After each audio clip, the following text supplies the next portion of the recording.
સાત્વિક આહારનો મહિમા. જે સંપૂર્ણ અહિંસક છે તેને આ જગતમાં કોઈ મારી શકે જ નહીં. સંપૂર્ણ અહિંસક શું ના કરી શકે? દાદા ભગવાન. જ્ઞાની પુરુષ દાદા ભગવાને માંસાહાર બાબતે સરસ સમજ આપી છે. એક સત્સંગી ભાઈ દાદાજીને પોતાની મૂંઝવણ વ્યક્ત કરે છે.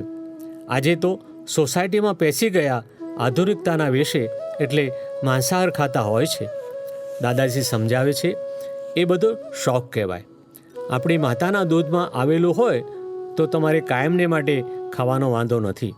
મધર માંસાહાર ના કરતા હોય તો પછી તમારાથી શી રીતે ખવાય? તમારા લોહીમાં ના આવ્યું હોય એ તમને પાચન કેવી રીતે થશે? આજે તમને પાચન થયેલું લાગે પણ અંતે નુકસાન આવીને ઊભું રહે છે. આજે તમને એ ખબર ના પડે એટલે ન ખાય તો ઉત્તમ છે, અને છૂટે નહીં તો ખોટું છે. છોડાય તો ઉત્તમ છે એવી ભાવના રાખવી. જુઓ, આપણી આ ગાયો, ભેંસો, ઘોડાએ માંસાહાર નથી કરતા. બહુ ભૂખ્યા હોય તો એ ના કરે. એટલું તો આ જાનવરોમય હોય છે. જ્યારે અત્યારે આ હિન્દુઓના છોકરા કે જેમના મા બાપ માંસાહાર નથી કરતા તે માંસાહાર કરતાં શીખી ગયા છે. ત્યારે દાદા કહે છે, મેં તેમને કહ્યું કે તમારે માંસાહાર કરવું હોય તો મને વાંધો નથી, પણ જાતે કાપીને ખાવ. અલ્યા, લોહી જોવાની તો શક્તિ નથી ને માંસાહાર કરે છે? લોહી જુએ ને તો આમ ગભરાઈ જાય. તો પછી એનાથી માંસાહાર ખવાય શી રીતે?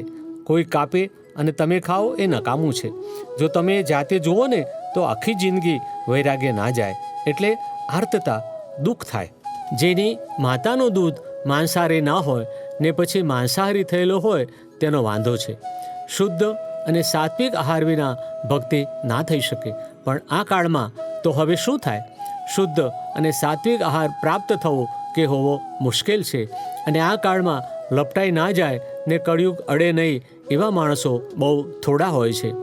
એવા ભાઈબંધ મળી જાય ને અવળે રસ્તે ચડાવી દે, કુસંગ પેસી જાય. પ્રગટ અનુભવ જ્ઞાનસૂત્ર. આજ્ઞાધર્મથી રહેવામાં 100% અહિંસા છે.